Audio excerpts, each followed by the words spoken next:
La Toyota Camry de Grégory s'immobilisa doucement devant sa modeste maison à 2 étages. Le ronronnement grave du moteur s'éteignit peu à peu, se fondant dans le calme tranquille de ce quartier résidentiel typique d'une banlieue ensoleillée. Ses doigts tambourinaient distraitement sur le volant, tandis qu'un mélange d'excitation et de fatigue parcourait son corps comme un frisson. Si vous avez aimé la vidéo, n'oubliez pas de vous abonner à ma chaîne, d'activer les notifications, de laisser un like et un commentaire sous la vidéo. Le colloque s'était terminé plus tôt que prévu. Un heureux hasard, pensa-t-il, une occasion en or pour rentrer sans prévenir et surprendre Natacha, sa femme, avec son retour anticipé. Il coupa le contact. Son regard se plissa aussitôt. Une Audi inconnue était garée dans leur allée. Son design élégant, ses lignes impeccablement profilées et sa carrosserie brillante détonnaient étrangement à côté de la berline pratique de Natacha. « Tiens donc » marmonna-t-il en sortant de sa voiture. Peut-être que Linda, la voisine, avait changé de voiture? Tenta-t-il de se convaincre. Mais même cette pensée sonnait creux.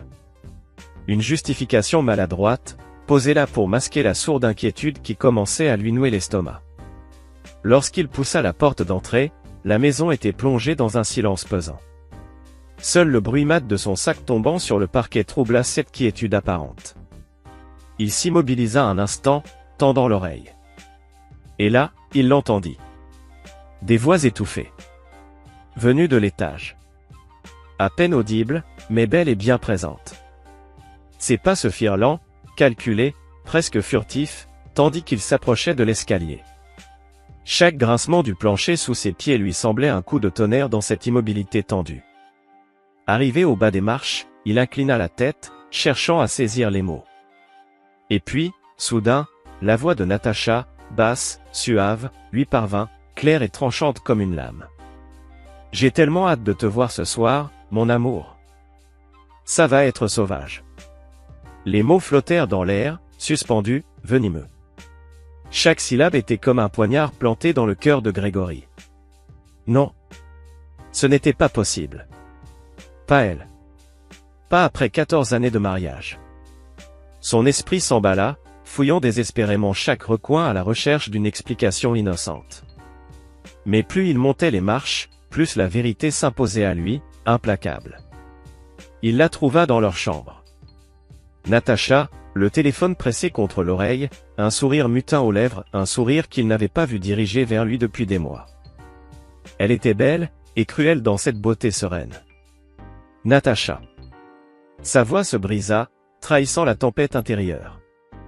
Elle se retourna d'un coup, les yeux écarquillés de stupeur. Le sourire s'effaça aussitôt. Greg. Je croyais que tu ne revenais que demain. Sa voix avait monté d'un ton, marqué d'un étrange mélange de panique et de gêne. Manifestement, murmura-t-il, presque inaudible. Tout autour de lui vacilla. La chambre qui lui était si familière lui paraissait soudain étrangère, hostile, pleine de secrets. Son regard s'ancrant dans celui de sa femme, il lâcha d'une voix creuse. « À qui est-ce que tu parlais ?» Le visage de Natacha se durcit immédiatement. La surprise fit place à une expression de défi farouche. Le changement fut si brutal, si total, que Grégory se demanda s'il avait jamais réellement connu la femme qui lui faisait face. « Ça ne te regarde pas, Greg » cracha-t-elle, le ton chargé d'un mépris glacial. « Comment ça, ça ne me regarde pas? Tu es ma femme, bon sang. » Les mots jaillirent comme une explosion, nourris d'un mélange de douleur et d'incrédulité. Comment pouvait-elle, dans cette chambre qu'ils avaient partagée, lui jeter au visage que cela ne le concernait pas? « Oh, grandis un peu !» lança-t-elle, en levant les yeux au ciel. Le geste, d'un mépris écrasant, lui fit plus mal qu'un coup. Grégory chancela, comme frappé de plein fouet. « Tu croyais vraiment que j'allais être satisfaite de ta vie morne et prévisible pour l'éternité ?» Ses paroles étaient acérées, tranchantes, brutales. Il se sentit dépossédé, vidé. « Qu'est-ce que tu veux dire ?» Mais il connaissait déjà la réponse. Il la connaissait depuis l'instant où il avait entendu sa voix murmurer au téléphone. Pourtant, une part de lui, celle qui se souvenait du jour de leur mariage, des promesses murmurées dans le noir, des rêves tissés à deux, avait besoin de l'entendre, à voix haute. Le rire de Natacha fut un éclair de cruauté. Un son qu'il n'avait jamais entendu sortir de sa bouche. Je veux dire que j'ai trouvé quelqu'un qui me fait vibrer, quelqu'un qui n'a pas peur de vivre vraiment.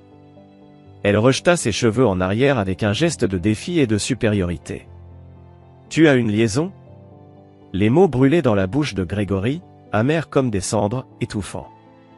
Une liaison? Les liaisons, c'est bon pour les petites femmes désespérées.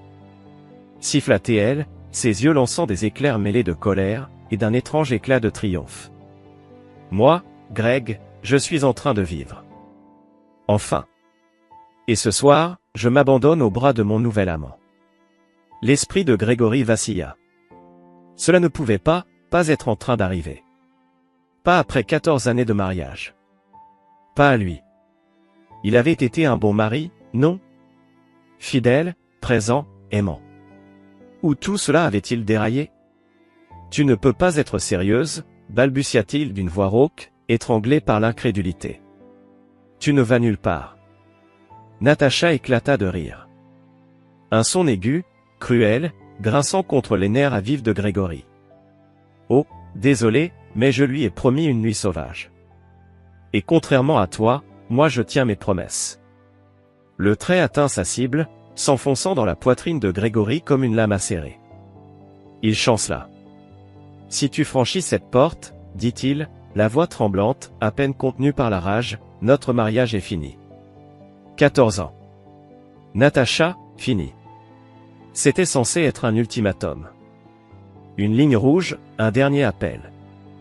Mais au fond de lui, alors même qu'il prononçait ces mots, Grégory savait que c'était inutile. 20.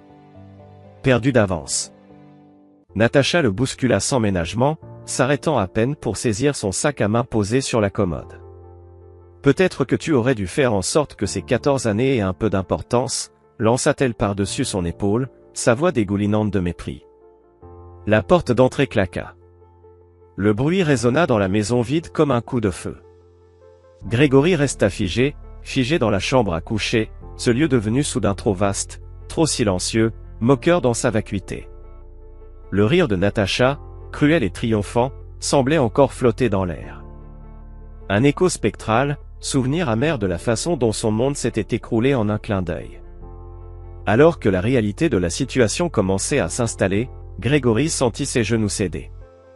Il s'effondra sur le bord du lit leur lit et enfouit son visage entre ses mains. Comment n'avait-il rien vu venir? Comment avait-il pu être aussi aveugle?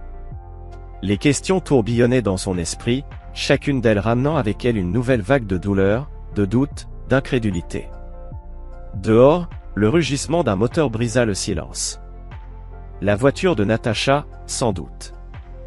Ou bien cette mystérieuse Audi qu'il avait aperçue plus tôt. Elle s'éloignait déjà, emportant avec elle sa femme, vers sa nouvelle vie, son nouvel amant. Laissant Grégory derrière, seul, avec les débris épars d'un mariage qu'il avait cru solide. Le sommeil ne vint pas cette nuit-là. Chaque tic-tac de l'horloge de chevet sonnait comme une gifle, une moquerie de plus à son isolement. Il se tourna, se retourna, prisonnier d'un tourbillon de souvenirs et de questions sans fin. Ce lit qui fut autrefois un refuge de tendresse et de chaleur, lui semblait désormais vaste, glacial, déserté. Combien de temps cela durait-il? Des semaines? Des mois? Des années? Comment avait-il pu être aussi aveugle? Encore et encore, les questions revenaient, impitoyables, chacune plus douloureuse que la précédente. Lorsque les premiers rayons de l'aube filtrèrent à travers les rideaux, Grégory se força à sortir du lit. Son reflet dans le miroir de la salle de bain lui renvoya l'image d'un étranger, un regard vide, des traits tirés, des cernes profondes, et une barbe naissante ombrant ce visage autrefois soigneusement rasé. Il éclaboussa son visage d'eau froide, espérant se réveiller, se ramener à la réalité. Mais cette réalité-là, était une bête cruelle, impitoyable. En bas, la cuisine était silencieuse. Aucun parfum de café, aucun tintement de cuillère contre les bols, aucune voix murmurée planifiant la journée. Juste le vide. Et cette lumière du matin, crue, impardonnable, qui révélait chaque fissure dans la façade de leur vie conjugale. La main tremblante, Grégory se versa une tasse de café. Le liquide amer glissa dans sa gorge sans rien apaiser. Ce n'était pas de café dont il avait besoin. C'étaient des réponses.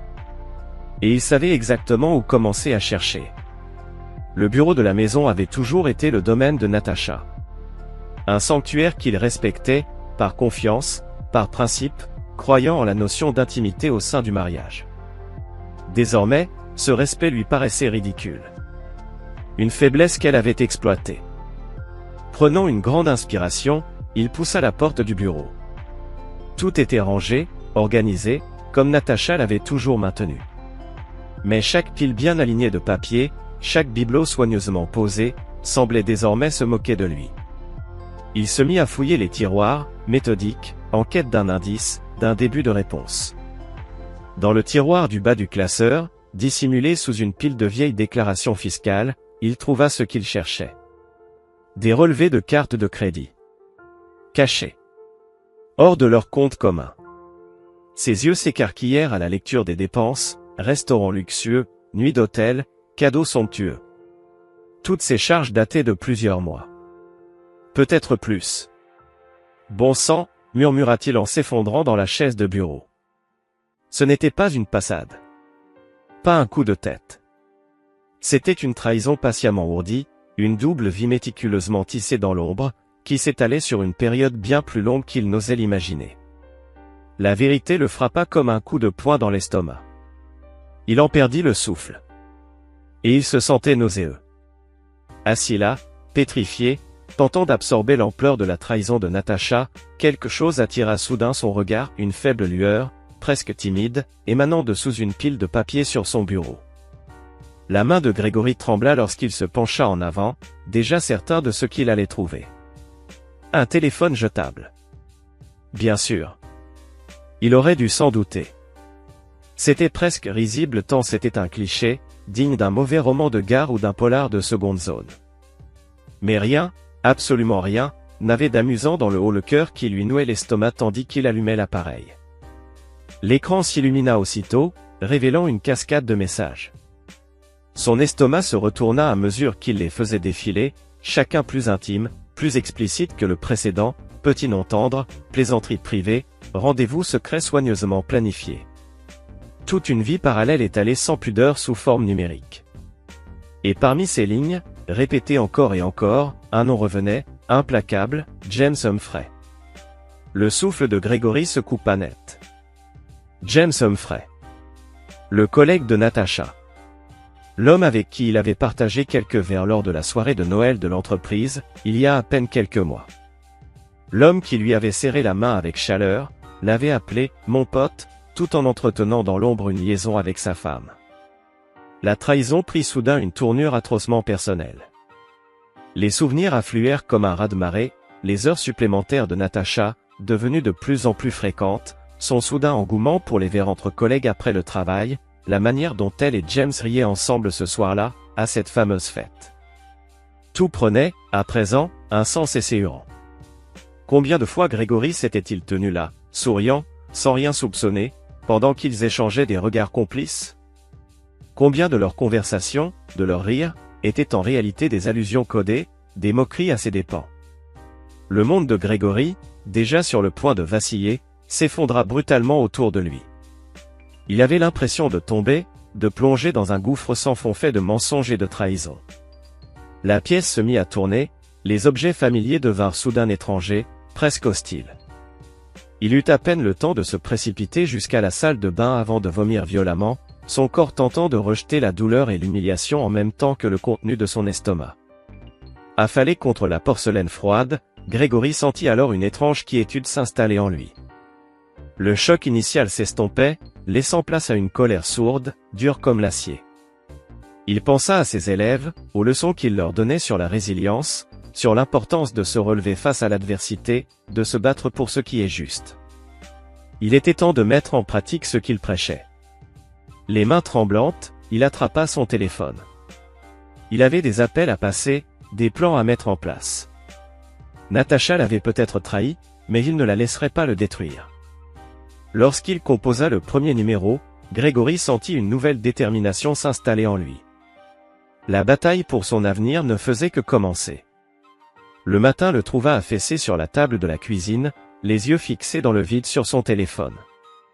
La maison était silencieuse, trop silencieuse. Le bourdonnement habituel du début de journée avait été remplacé par un calme oppressant, presque moqueur dans sa solitude. Il avait appelé pour se déclarer malade, il lui était tout simplement impossible d'affronter ses élèves dans cet état. L'idée même de se tenir devant une salle de classe, d'enseigner les grands événements de l'histoire alors que sa propre vie venait de voler en éclats, était plus qu'insupportable. Son esprit s'emballait, envisageant des scénarios à l'infini, tous plus extrêmes les uns que les autres, affronter Natacha dans son bureau, traquer James pour exiger des explications, faire sa valise et disparaître sans un mot. Ces options tourbillonnaient dans sa tête comme une tempête de futurs possibles, mais aucun ne ressemblait à la vie qu'il croyait sienne quelques jours plus tôt. Le vrombissement soudain de son téléphone le tira de sa torpeur. C'était Michael Roy, son ami depuis l'université, aujourd'hui avocat respecté. Grégory l'avait appelé la veille, dans un moment de détresse pure, laissant un message confus, entre stupeur et appel à l'aide. « Salut Greg », dit la voix calme et posée de Michael. « Comment tu tiens le coup ?» Grégory laissa échapper un rire amer, un son rugueux dans le silence pesant de la cuisine. « À ton avis ?» répondit-il, la gorge serrée. « Écoute », dit Michael, son ton devenant plus sérieux, presque professionnel. « Je sais que tu souffres, mais il va falloir qu'on aborde ça avec méthode. Tu as reparlé à Natacha ? Non, admit Grégory, passant une main dans ses cheveux en bataille. Elle n'est pas rentrée cette nuit. Les mots restèrent suspendus dans l'air, douloureux, tranchants comme une lame. Une preuve de plus de la vitesse à laquelle sa vie s'était délitée. Bien, répondit Michael, et Grégory pouvait presque l'imaginer hocher la tête d'un air approbateur. Ne la confronte pas tant qu'on n'a pas de plan solide. Pour l'instant, concentre-toi sur les preuves, relevés bancaires, messages, tout ce qui peut confirmer l'infidélité. Il faut qu'on monte un dossier béton. Tandis que Michael lui exposait les options légales, Grégory sentit une nouvelle accalmie l'envahir. Il ne s'agissait plus de sauver son mariage, ce navire avait sombré la nuit où Natacha avait franchi cette porte sans revenir. Il s'agissait désormais de survivre. De sortir de ce cauchemar avec sa dignité intacte. Et pour la maison, demanda Grégory, le regard errant sur les lieux familiers qui, désormais, semblaient souillés par la trahison. Nos économies, toute notre vie est liée là-dedans. Un pas après l'autre, répondit calmement Michael. D'abord, nous devons tout documenter. Ensuite, nous verrons comment diviser les biens. Mais sa voix, soudain, perdit un peu de sa fermeté, se faisant plus douce. Greg, es-tu sûr de vouloir aller jusqu'au bout ? Une fois le processus légal entamé, il n'y a plus de retour possible. Les doigts crispés sur son téléphone, Grégory resta figé. Était-il vraiment sûr ? La question, simple en apparence, résonna en lui comme un écho douloureux. Un bref instant, il se laissa aller à imaginer une réconciliation, Natacha revenant, pleine de remords, les larmes aux yeux, prête à réparer, à reconstruire. Ils pourraient affronter cette tempête ensemble, peut-être. Mais ce fantasme se désagrégea aussi vite qu'il s'était formé, balayé par le souvenir glacial du visage de Natacha, son sourire moqueur, ses mots tranchants comme des lames. « J'en suis sûr », répondit-il enfin, presque étonné de la fermeté calme de sa propre voix. Elle a fait son choix. Maintenant, je fais le mien.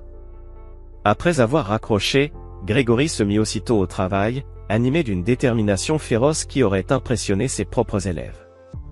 Avec une rigueur de chercheur, il recopia scrupuleusement les documents financiers, sauvegarda des messages, rassembla le moindre fragment de preuve. C'était comme préparer l'un de ses cours d'histoire, sauf que cette fois, le sujet d'étude, c'était la destruction méthodique de sa propre existence. Les heures défilèrent dans un flot d'écrans, de dossiers, de captures d'écran. Le soleil déclinait lentement, projetant des ombres allongées dans la cuisine, lorsque son téléphone vibra à nouveau. Un message de Natacha. « Je travaille tard encore ce soir. Ne m'attends pas. » Grégory fixa l'écran. Un mélange de colère contenue et de détermination froide se répandit dans ses veines. Ce ton désinvolte. Ce mensonge aussi éhonté que transparent. L'audace. Pensait-elle vraiment qu'il était encore dupe, Ou bien, pire encore, n'en avait-elle simplement plus rien à faire? Il repensa à la loi des éclaireurs qu'il avait apprise étant enfant, fidèle, loyal, serviable, aimable, courtois, bon, obéissant, gai, économe, courageux, propre, respectueux. Des valeurs qu'il s'était efforcé de suivre toute sa vie. Des valeurs qu'il pensait partager avec Natacha. Eh bien, pensa-t-il amèrement, il était temps d'en ajouter une nouvelle à cette liste impitoyable. Ses doigts flottèrent un instant au-dessus de l'écran, tentaient de répondre, de percer l'illusion de son secret, de la confronter. Mais les paroles de Michael résonnèrent dans son esprit, ne l'affronte pas encore.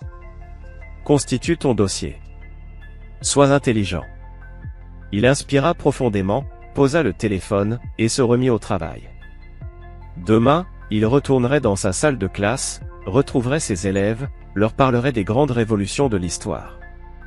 Et, en silence, il mènerait la sienne, démanteler la vie qu'il avait bâtie avec Natacha, et ériger autre chose, quelque chose de neuf, né des cendres.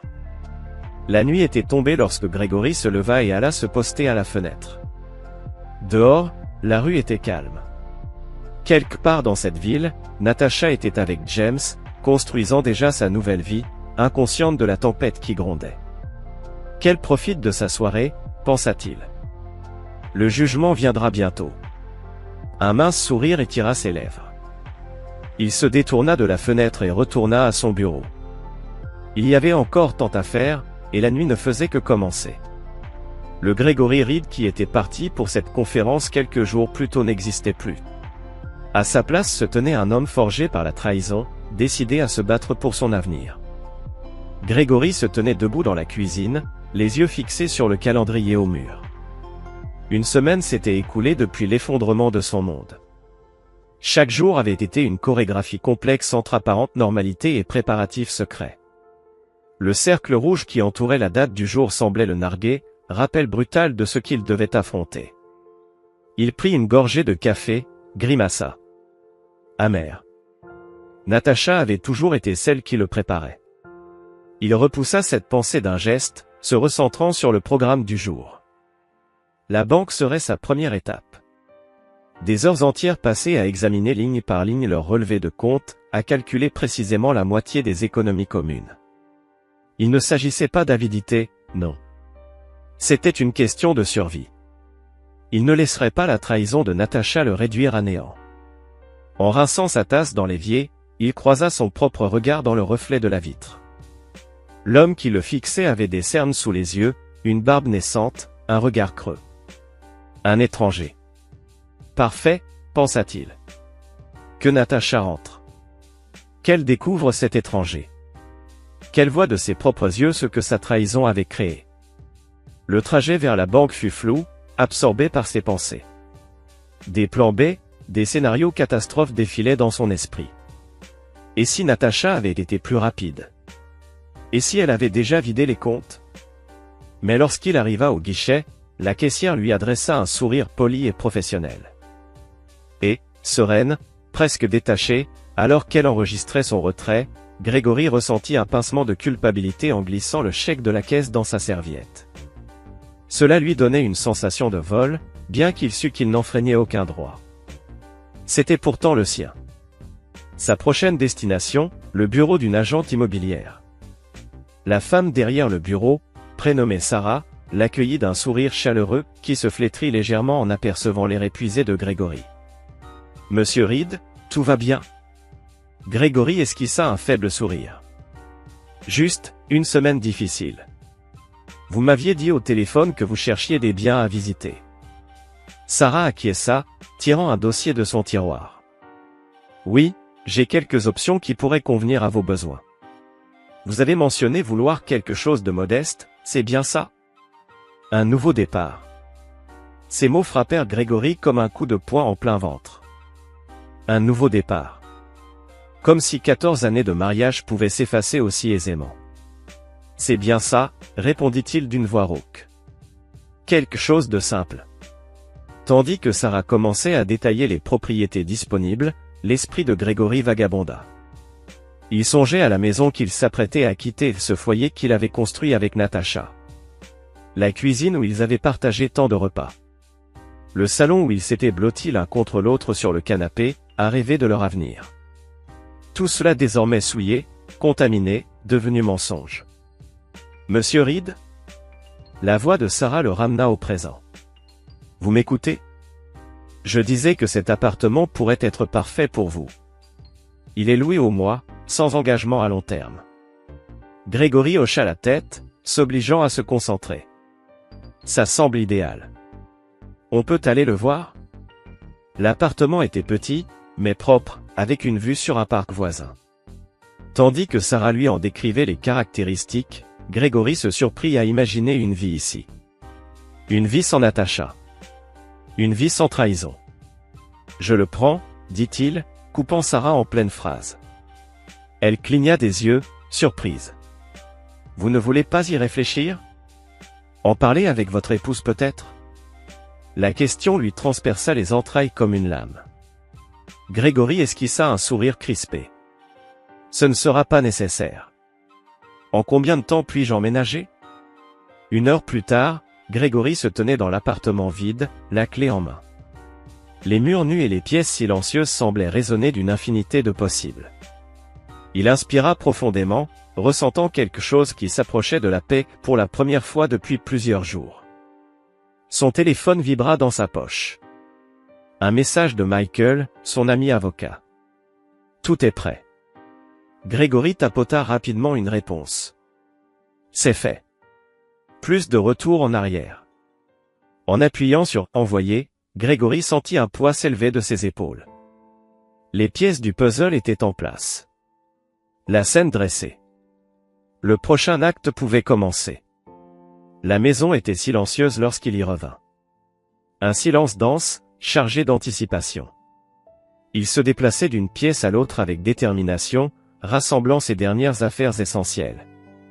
Chaque objet qu'il touchait semblait chargé d'un souvenir, certains amers, d'autres doux. Tous douloureux à présent. Le soleil se couchait lorsqu'il entendit le crissement de pneus sur l'allée. Le cœur de Grégory s'emballa, agité par un mélange de peur et de résolution. Il inspira profondément, s'armant de courage. C'était le moment. Le moment de vérité. Les clés de Natacha tintèrent dans la serrure. Grégory se posta dans le salon, les papiers du divorce soigneusement étalés sur la table basse devant lui. Il entendit le claquement sec des talons sur le parquet, se rapprochant. Greg. La voix de Natacha, étonnée, fendit le silence. Que fais-tu là, assis dans le noir? Grégory tendit la main et alluma la lampe à ses côtés. Natacha cligna des yeux à la soudaine lumière, ses yeux s'élargissant en découvrant la scène. C'est quoi, tout ça, demanda-t-elle, d'un ton faussement détaché. Mais Grégory vit le trouble affleurer dans son regard. Les papiers du divorce, répondit-il d'une voix ferme. Je crois qu'il est temps d'arrêter de faire semblant, tu ne crois pas? Le rire de Natacha jaillit, sec, nerveux, presque cassant. Ne sois pas ridicule, Greg. Tu ne vas pas divorcer de moi. Non. Grégory haussa un sourcil. Alors peut-être pourrais-tu m'expliquer ça. Il ouvrit sa serviette et en sortit une liasse de documents, relevés bancaires, factures de cartes de crédit, enregistrements téléphoniques, toutes les preuves de son infidélité étalées au grand jour. Le visage de Natacha se décomposa, vidé de toute couleur. Tu fouillais dans mes affaires? S'écria-t-elle, indignée. Comment oses-tu? Comment j'ose? Le rire de Grégory fut sans joie, cinglant.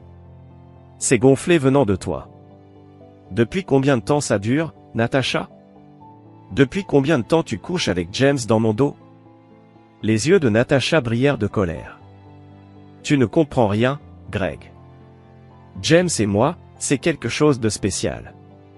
Quelque chose de vrai. Quelque chose de vrai? Grégory secoua la tête, incrédule. Notre mariage ne comptait pas pour toi? 14 ans, Natacha. 14 années de confiance et de vie commune. Et cet engagement, alors? C'était un mensonge aussi? L'espace d'un instant, le masque de Natacha se fendilla. Grégory aperçut un éclair fugitif dans son regard, un mélange de regret, de honte peut-être, mais ce ne fut qu'un souffle d'émotion, déjà chassé par une détermination glaciale. « Tu veux la vérité, Greg ? Très bien. Je suis malheureuse depuis des années. Toi, ta vie sans danger, sans surprise, ta routine étouffante. Tu m'as enfermée dans un cercueil de normalité. James me fait me sentir vivante. » Chaque mot était une lame que l'on enfonçait lentement dans le cœur de Grégory. Mais il se raidit, se tenant droit, refusant de lui montrer à quel point elle l'avait blessé. « Eh bien, j'espère que ça en valait la peine, » dit-il d'une voix glaciale. « Parce que ça t'a coûté tout le reste, la maison, nos économies. Je prends la moitié de tout. C'est juste, non ?» Une lueur de panique traversa le visage de Natacha. « Tu ne peux pas faire ça. »« Je peux. Et je l'ai fait, » répondit Grégory avec calme. « Tout est dans les papiers. Tu devrais demander à ton avocat de les lire. » Oh, j'oubliais. James risquerait peut-être un conflit d'intérêts, n'est-ce pas? Le masque de Natacha s'effondra. Ses yeux parcoururent la pièce à toute vitesse, comme si elle cherchait désespérément une échappatoire. « Ce n'est pas juste, Greg. Tu ne peux pas effacer 14 années de mariage comme ça. »« Je ne les ai pas effacées, » dit Grégory, la voix douce mais ferme. « Toi, tu l'as fait. Le jour où tu as décidé que tes vœux ne signifiaient plus rien. » Le visage de Natacha se contracta de douleur. Des larmes gonflèrent dans ses yeux. Grégory ressentit, pendant un court instant, une pointe de compassion, mais elle s'évanouit aussitôt. Il se remémora son rire cruel, les paroles indifférentes qu'elle lui avait lancées une semaine auparavant. Son cœur se durcit. « Signe les papiers, Natacha. » « C'est fini. » Natacha s'effondra sur le canapé, les épaules secouées de sanglots. Grégory, lui, sentit une étrange sérénité l'envahir. La confrontation qu'il avait tant redoutée depuis des jours était enfin derrière lui. La vérité avait éclaté. Il ne restait plus qu'à ramasser les morceaux, et avancer. Seul. La nouvelle du divorce imminent entre Grégory et Natacha se répandit comme une traînée de poudre dans leur cercle social. Chacun semblait avoir un avis. Un camp à choisir. Un jugement à émettre. Grégory était assis dans son nouvel appartement, fixant son téléphone alors qu'il vibrait une fois de plus. Un autre message. Cette fois-ci, c'était Sarah, une amie commune qu'il connaissait avec Natacha depuis des années. « Greg, je viens d'apprendre. Je suis tellement désolé. Si je peux faire quoi que ce soit. » Il poussa un soupir, puis jeta le téléphone sur le canapé. Les messages n'avaient cessé d'affluer toute la semaine. Certains étaient empreints de soutien sincère. D'autres, d'accusations à peine voilées. Tous, éreintants. Il semblait que Natacha s'était empressée de raconter sa version des faits. Selon elle, Grégory avait été un homme autoritaire, l'étouffant dans une vie morne et sans passion. Elle se présentait en victime, enfermée dans un mariage sans amour, et qui avait finalement trouvé la lumière avec James. C'était un récit bien ficelé. Convaincant. Et, apparemment, beaucoup trop de leurs amis étaient prêts à y croire. Le téléphone vibra de nouveau. Cette fois, c'était Michael, son ami avocat. « Comment tu tiens le coup ?» Lorsque Grégory décrocha, il poussa un rire amer. « Oh, formidable. La moitié de nos amis pensent que je suis un monstre, et l'autre moitié est trop lâche pour me parler, de peur de prendre parti. À part ça, je vais super bien. » La voix de Michael était compatissante, mais résolue. « Rappelle-toi ce qu'on a dit, Greg. Ne réagis pas. Ne te défends pas. La vérité finira par ressortir. » Facile à dire, marmonna Grégory. Ce n'est pas toi qu'on est en train de traîner dans la boue. Après avoir raccroché, Grégory se mit à faire les 100 pas dans son petit appartement. Il se sentait enfermé. Pris au piège. Il fallait qu'il sorte. Qu'il fasse quelque chose. N'importe quoi, pour échapper au poids oppressant de ses pensées. Il attrapa ses clés. Et c'est ainsi qu'un après-midi, alors que Grégory corrigeait patiemment des copies dans le silence feutré du salon des professeurs, il fut brutalement arraché à ses pensées par le murmure venimeux de deux collègues assis non loin de lui. Il ne savait évidemment pas qu'ils les entendaient, ou alors il s'en fichait. Leur voix était basse, presque complice, mais les mots, eux, claquèrent dans l'air comme des gifles. J'ai entendu dire que sa femme l'a quitté parce qu'il était émotionnellement abusif, confia l'un d'eux à l'autre, le ton teinté d'un mélange de commisération et de délectation malsaine. Vraiment ? Murmura l'autre, manifestement choqué. Il m'a toujours semblé si calme, si poli. On aurait dit un homme bien. On ne sait jamais ce qui se passe derrière les portes fermées, conclut le premier avec un haussement d'épaule entendu. Et comme si cela ne suffisait pas, l'un ajouta encore d'un ton plus bas, presque comme une arme dégainée à la fin d'un duel. La pauvre, elle doit maintenant travailler avec ce type, James. Tout le monde est au courant pour l'affaire. À cet instant précis, la main de Gregory, jusqu'alors absorbée dans une série de corrections, s'arrêta net. Sa plume resta suspendue en plein milieu d'un mot, comme si l'encre elle-même refusait d'avancer. Il savait que Natacha avait raconté sa version des événements. Il s'y attendait. Mais il n'avait jamais imaginé que les rumeurs se seraient répandues à ce point, se glissant comme du poison dans les conversations, contaminant les esprits. Une envie puissante, presque irrépressible, de se lever, de hurler sa vérité, de faire taire ses voix injustes et perfides, s'empara de lui. Mais alors, dans le tumulte intérieur, une autre voix résonna, celle de Michael, son avocat et ami, sage et pragmatique. Ne réagis pas. Ne donne rien à ceux qui cherchent un spectacle. La vérité finira par sortir. Il faut juste lui laisser le temps. Le cœur serré, l'âme lourde comme du plomb, Gregory rangea silencieusement ses affaires. Il sortit de la salle comme un homme fuyant l'incendie invisible de la calomnie. Et derrière lui, les murmures continuaient, pareils à des ombres rampantes, le suivant jusque dans les couloirs. Ce soir-là, dans l'austérité de son petit appartement où chaque meuble semblait refléter son état d'esprit simple, vide, dénudé de chaleur, Gregory se sentit accablé comme jamais. Son emploi, qu'il avait servi avec passion, était désormais en péril. Sa réputation, autrefois bâtie sur des années de dévouement et d'éthique, s'effritait comme du plâtre ancien. Et la femme qu'il avait aimée durant 14 années, de tout son être, semblait déterminée à le réduire en poussière, à effacer jusqu'à son souvenir dans l'esprit des autres. Un instant, il envisagea l'abandon. Peut-être devait-il lâcher prise, tout lui céder, la laisser avoir ce qu'elle voulait, la maison, l'image publique, la narration du récit. Il pourrait changer de ville, recommencer ailleurs, redevenir quelqu'un dans un lieu où personne ne connaissait son nom. Mais alors, son regard fut attiré par une photo encadrée posée sur son bureau. C'était une image capturée lors de la cérémonie de remise des diplômes de l'année passée. Il y était entouré de ses élèves, souriants, rieurs, heureux. Dans leur regard figé par l'objectif, on lisait l'admiration, la confiance, le respect. Il sentit sa gorge se nouer. Sa mâchoire se contracta lentement. Non. Il ne pouvait pas fuir. Il ne devait pas fuir. Il se battrait. Pour son honneur. Pour la vérité. Pour les élèves qui croyaient en lui. Natacha avait trahi son amour, oui. Mais il ne trahirait pas ce qu'il représentait. Il ne trahirait pas l'homme qu'il avait essayé de devenir toutes ces années. Avec une nouvelle détermination, presque brûlante, Gregory ouvrit son ordinateur portable. Le combat ne faisait que commencer. Et cette fois, il serait prêt.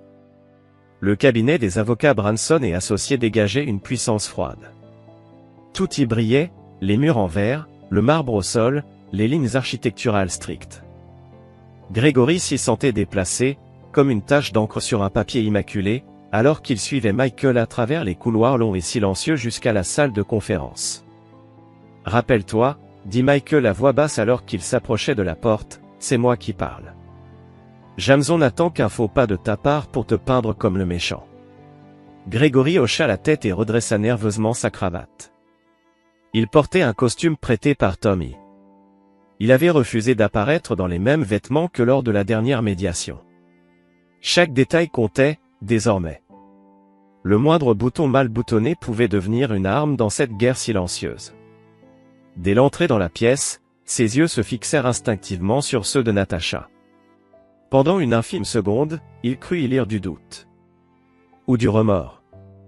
Mais presque aussitôt, son visage se referma comme une forteresse et elle détourna le regard avec froideur. Jameson, de son côté, avait déjà entamé son monologue. Sa voix coulait comme de l'huile sur du velours, douce mais gluante, condescendante jusqu'au mépris. Monsieur Reed, j'ose espérer que vous avez reconsidéré votre position concernant la division des biens. Ma cliente s'est montrée plus que généreuse, étant donné la situation. Michael répondit d'un ton posé, mais ferme, chaque mot pesé avec la précision d'un chirurgien. Je crains que nous devions en rester en désaccord, monsieur Jameson. D'ailleurs, nous disposons de nouveaux éléments qui pourraient bien reconfigurer totalement le paysage de cette affaire. Gregory, sans dire un mot, observa Michael faire glisser une chemise cartonnée sur la table. L'autre avocat l'ouvrit, et son expression changea.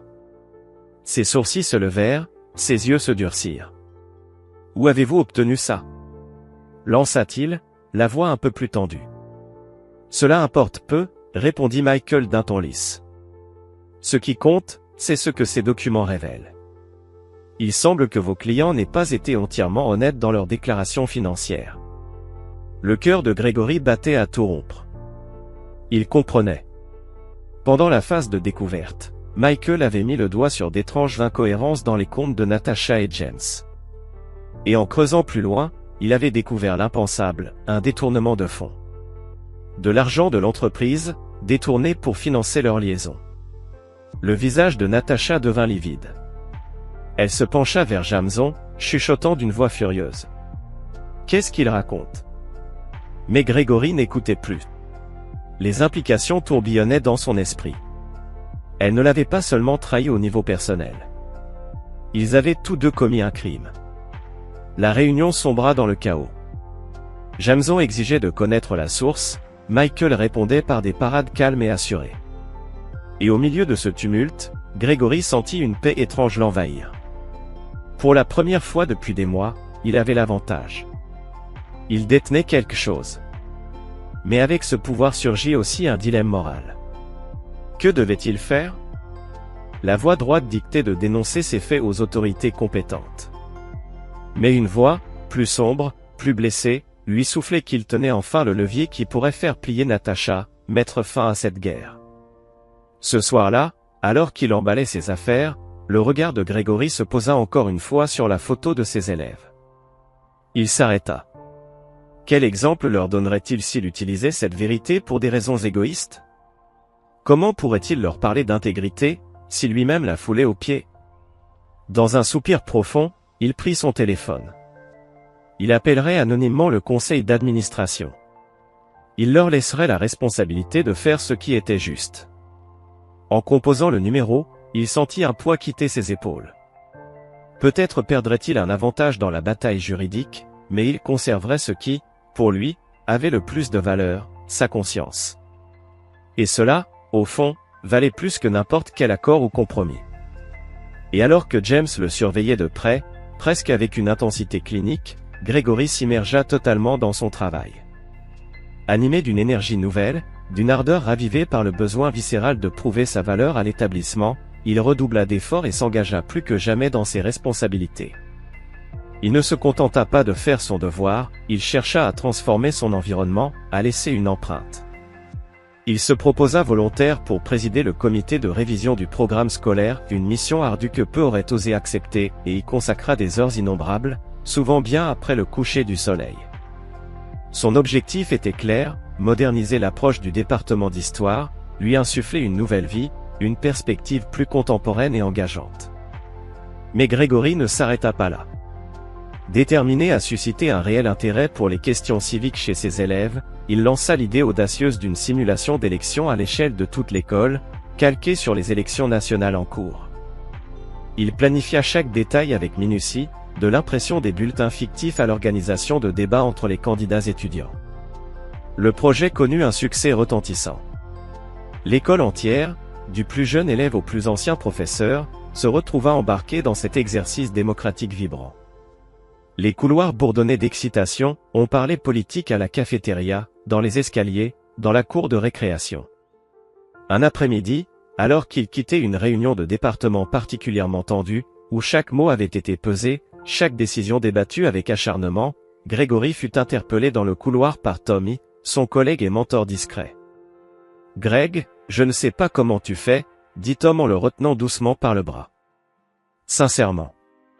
Avec tout ce que tu traverses dans ta vie personnelle, la plupart des gens seraient à terre. Mais toi, tu sembles plus fort que jamais. » Il y avait dans sa voix une réelle admiration, teintée d'un brin d'incrédulité. Gregory esquissa un sourire, petit, humble. « Je suppose que j'ai compris quelque chose d'essentiel, » murmura-t-il. « Mon travail, mes élèves, c'est ça qui compte vraiment. Le reste, tout le reste, c'est juste du bruit. » Tom lui tapa affectueusement l'épaule, comme un frère d'armes. « Eh bien, continue comme ça, mon vieux. Parce que quand les décisions finales seront prises pour les postes, je ferai tout pour que ton nom soit tout en haut de la liste de ceux qu'on garde. » Alors que Gregory marchait vers sa voiture, le soleil couchant projetant de longues ombres sur le parking, il sentit pour la première fois depuis des mois une étincelle d'espoir jaillir en lui. Il ne savait pas encore ce que l'avenir lui réservait, la route devant lui restait incertaine, parsemée d'embûches. Mais il avançait. Il avançait enfin dans la bonne direction. Et pour l'instant, cela suffisait. Pendant ce temps-là, dans la salle feutrée du conseil d'administration de Meridian Financial Services, un silence glacial s'était installé. On aurait pu entendre une montre battre. L'atmosphère était tendue, presque électrique. Les membres du comité d'audit interne s'échangeaient des regards lourds de sens, chacun redoutant ce qui allait être dit, ce qui avait été découvert.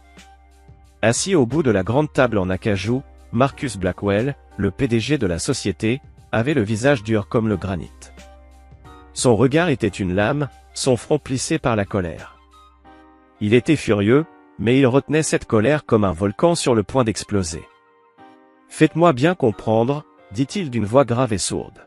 « Vous êtes en train de m'annoncer que 2 de nos employés détournent de l'argent depuis plus d'1 an et nous ne le découvrons que maintenant ?» Le chef des auditeurs, un homme pâle et mince nommé Jenkins, avala difficilement sa salive. Son col semblait trop serré, sa chemise trop étroite. « Oui, monsieur. Leur plan était extrêmement sophistiqué. Mais une fois que nous avons reçu une dénonciation anonyme, et que nous avons su où regarder, les preuves sont devenues évidentes. Écrasantes, même. » Blackwell abattit soudain son poing sur la table, faisant sursauter plusieurs membres du comité. « Je veux les noms. Immédiatement. Natasha Reed et James Humphrey, monsieur.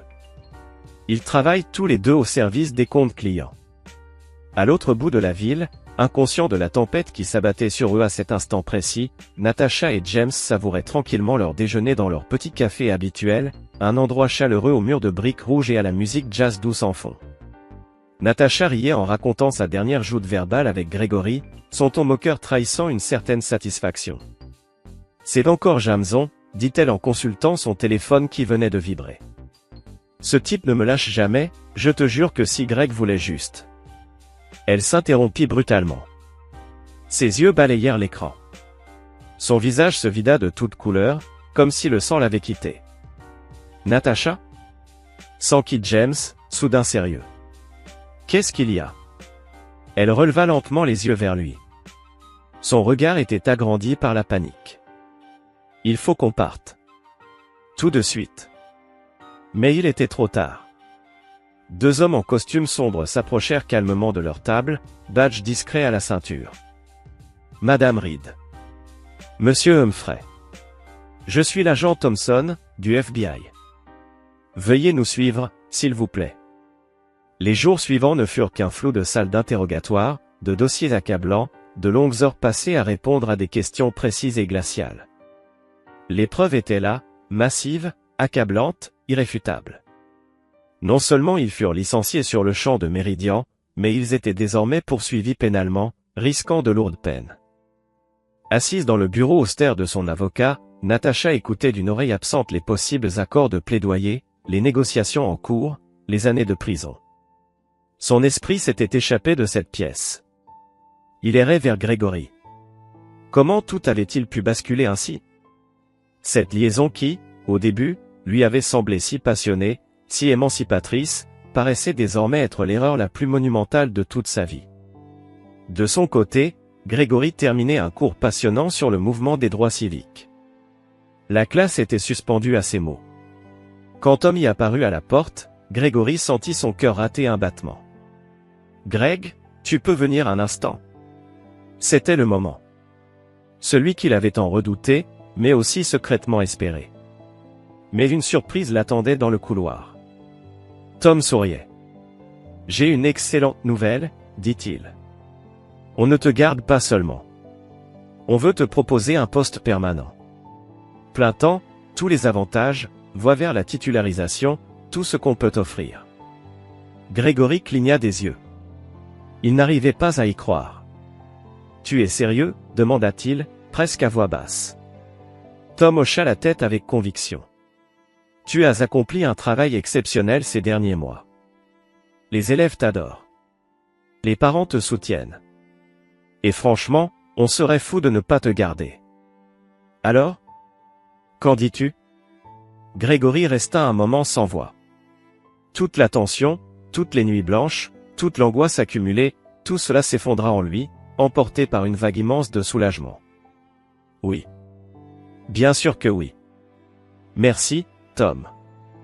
Merci infiniment. Alors qu'il retournait vers sa salle de classe, son téléphone vibra dans sa poche. Un message. C'était Michael. C'est terminé, Greg. L'avocat de Natacha a appelé. Ils acceptent notre offre de règlement initial. Avec tout ce qui s'est passé, elle n'a plus la force de se battre. Grégory s'adossa au mur, laissant la nouvelle l'envahir, le submerger. C'était fini. Vraiment fini.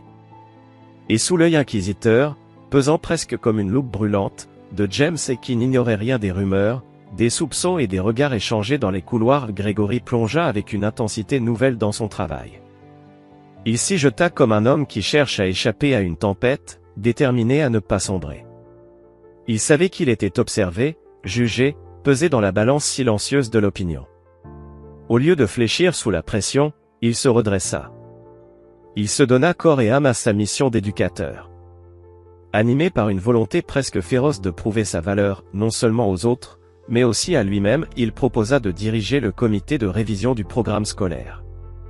Ce poste, qui en rebutait plus d'un par son exigence et sa complexité, fut pour Grégory une opportunité de tout recommencer, de tout reconstruire. Pendant des semaines, il travailla tard dans la nuit, ses lunettes glissant sur le bout de son nez, entouré de manuels, de plans de cours et de notes à noter. Il réforma les cours d'histoire, les rendant plus interactifs, plus pertinents, plus ancrés dans la réalité actuelle. Il invita des conférenciers, fit visionner des documentaires inédits, lança même des débats en classe qui laissèrent élèves et enseignants impressionnés. Mais il ne s'arrêta pas là. Grégory eut une autre idée audacieuse, mais brillante. Il organisa une élection fictive à l'échelle de l'établissement, synchronisée avec les élections nationales. Les élèves jouèrent le rôle de candidats, de porte-parole, de journalistes et même d'électeurs inscrits. L'école tout entière vibra au rythme de cette démocratie en miniature. Des affiches furent accrochées partout. Des débats enflammés eurent lieu dans les couloirs. Même les plus discrets parmi les élèves y participèrent avec ferveur. Un après-midi, alors qu'il quittait une réunion de département particulièrement épuisante, le regard creusé par la fatigue, les épaules alourdies par des heures de discussion sans fin, Grégory fut interpellé par Tommy. Ce dernier l'attendait près de la porte, adossé au mur, les bras croisés et un sourire sincère aux lèvres. « Je ne comprends pas comment tu tiens le coup, Greg, » dit-il en secouant la tête avec une admiration non feinte. « Avec tout ce que tu traverses dans ta vie privée, la plupart des gens se seraient écroulés. Mais toi, tu sembles t'épanouir dans le chaos. » Grégory sourit faiblement, un sourire qui trahissait à la fois l'humilité et la lassitude. « Je crois que j'ai compris quelque chose d'essentiel, » murmura-t-il après un bref silence. « Mon travail, mes élèves, ce sont les seules choses qui ont un véritable sens. Le reste, tout ce bruit, tous ces drames, ce ne sont que des parasites. » Tom lui posa une main rassurante sur l'épaule. « Continue sur cette lancée, Greg. Parce que lorsque les décisions finales tomberont à propos des affectations, Je compte bien que ton nom figure tout en haut de la liste de ceux qu'on garde. » Grégory le remercia d'un simple hochement de tête, trop ému pour répondre. Lorsqu'il sortit sur le parking baigné d'une lumière dorée de fin de journée, il sentit en lui poindre une sensation qu'il croyait perdue depuis longtemps, l'espoir. Une étincelle timide mais persistante. La route devant lui restait floue, mais pour la première fois depuis des mois, il sentait qu'il marchait dans la bonne direction. Et cela suffisait, pour l'instant. Au même moment, dans une salle de réunion située au dernier étage du siège de Meridian Financial Services, le silence était presque étouffant. Les membres du comité d'audit interne échangeaient des regards graves, leurs visages fermés, leurs mâchoires crispées. Au bout de la longue table, Marcus Blackwell, le PDG de la société, avait le regard noir. Son visage était figé, tendu, ses doigts tambourinaient nerveusement sur l'accoudoir de son fauteuil. « Laissez-moi bien comprendre, » dit-il d'une voix glaciale qui tranchait le silence comme un scalpel. « Vous me dites que 2 de nos employés ont détourné des fonds pendant plus d'1 an, et que nous ne découvrons cela que maintenant. » Jenkins, le chef des auditeurs, un homme maigre, presque transparent, aux yeux fuyants, déglutit péniblement. « Oui, monsieur. » Leur manœuvre était d'une subtilité remarquable. Mais, après le signalement anonyme que nous avons reçu, nous avons su où chercher. Et une fois les bons documents entre nos mains, les preuves sont devenues accablantes. La main de Blackwell s'abattit sur la table avec une violence soudaine, faisant sursauter plusieurs membres du comité. « Je veux des noms. Maintenant. » Natasha Reed et James Humphrey, répondit Jenkins d'une voix tremblante. Du service des comptes clients. De l'autre côté de la ville, sans se douter un seul instant de l'ouragan qui fonçait droit sur eux, Natasha et James savouraient un déjeuner tardif dans leur café préféré. Un petit établissement cosy, connu pour ses pâtisseries maison et son ambiance feutrée. Natasha riait en racontant sa dernière altercation verbale avec Grégory. « Je te jure, si Greg pouvait simplement, dit-elle en consultant son téléphone qui venait de vibrer, probablement encore Jameson, pensa-t-elle. Cet homme est infernal, il ne recule devant rien. » Mais sa phrase resta suspendue dans l'air. En lisant le message, son visage se décomposa. Le sang sembla quitter son corps en un instant. « Natasha ?» demanda James en se penchant vers elle, inquiet. « Qu'est-ce qu'il y a ?» Elle releva la tête, les yeux agrandis par une peur glacée. « Il faut qu'on parte. Maintenant. » Mais c'était déjà trop tard.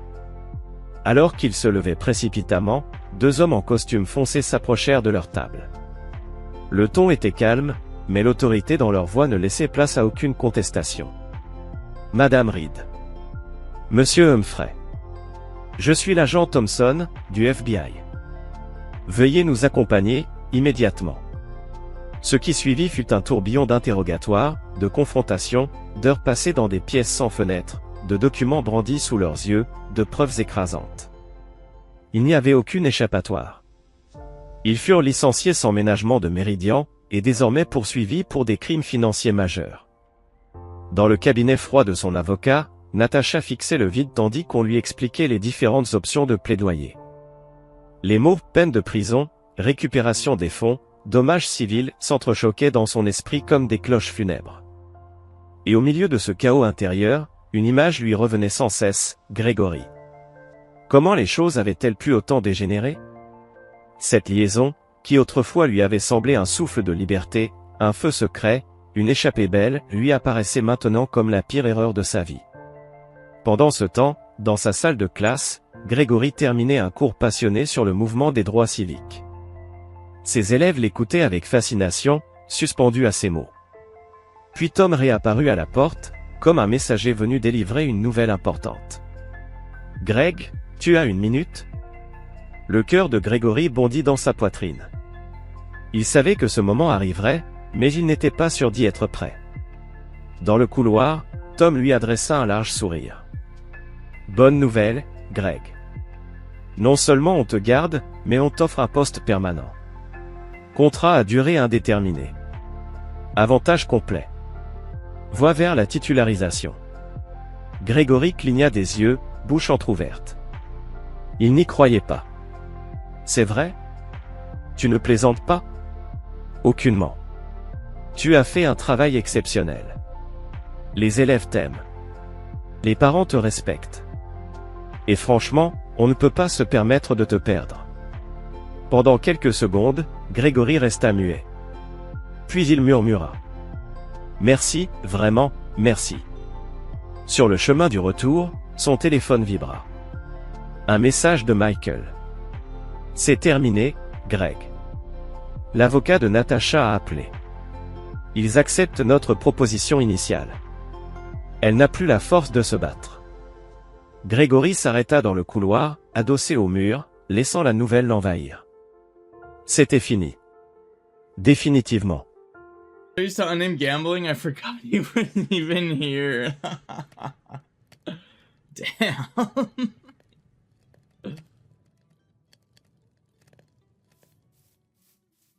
That's brutal.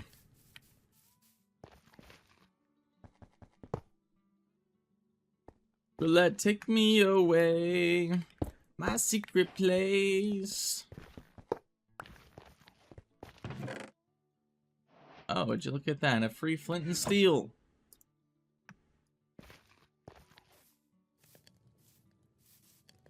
Alrighty. Kengamba, of course.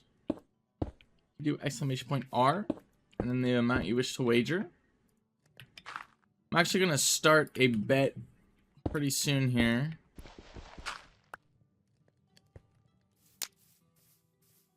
I did not run a bet for the Nether. I keep forgetting.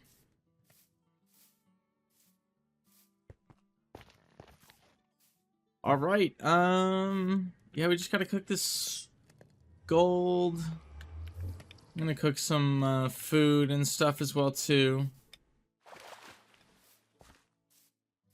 Why no glasses today? I don't actually need the glasses. And I don't actually know where the hell they are right now, so that's fine. There's a short cooldown queue. It's like 30 seconds, I think.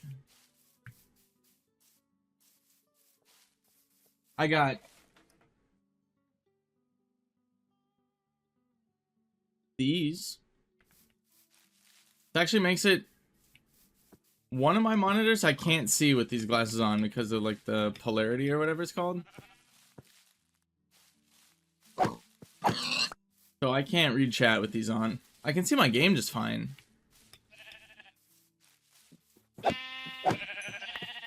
Cool guy Mana has entered the chat.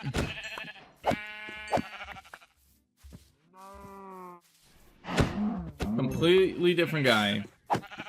You don't want to get on Cool Guy Mana's bad side.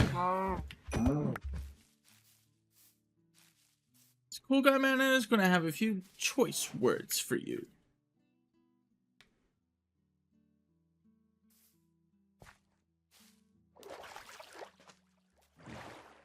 Okay, I actually can't read chat. He's got aura. I do not know who that is. Rudolph Valentino? Yeah, not a clue.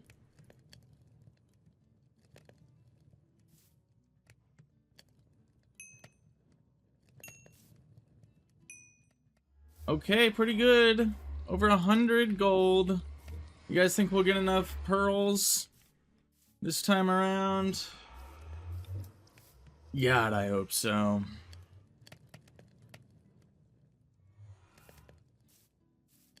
Alrighty, I suppose we should make a chest at this point, too. I really don't have that much wood. I'll go for that, too. Okay, so golden leggings, kind of whatever. Alright, I am now... because of last stream, I am now setting my spawn point in case anyone redeems the respawn. Hey, thank you, Blue Crab. Appreciate the golden apple. Ooh, Q loses 500.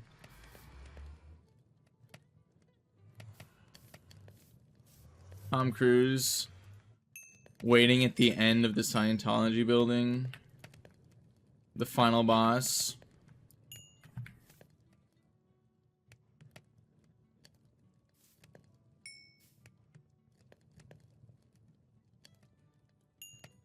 Alrighty. Throwing my trash into the river. Like the true-blooded American that I am. Gonna get a fresh new bow. I don't take these liberal commie handouts.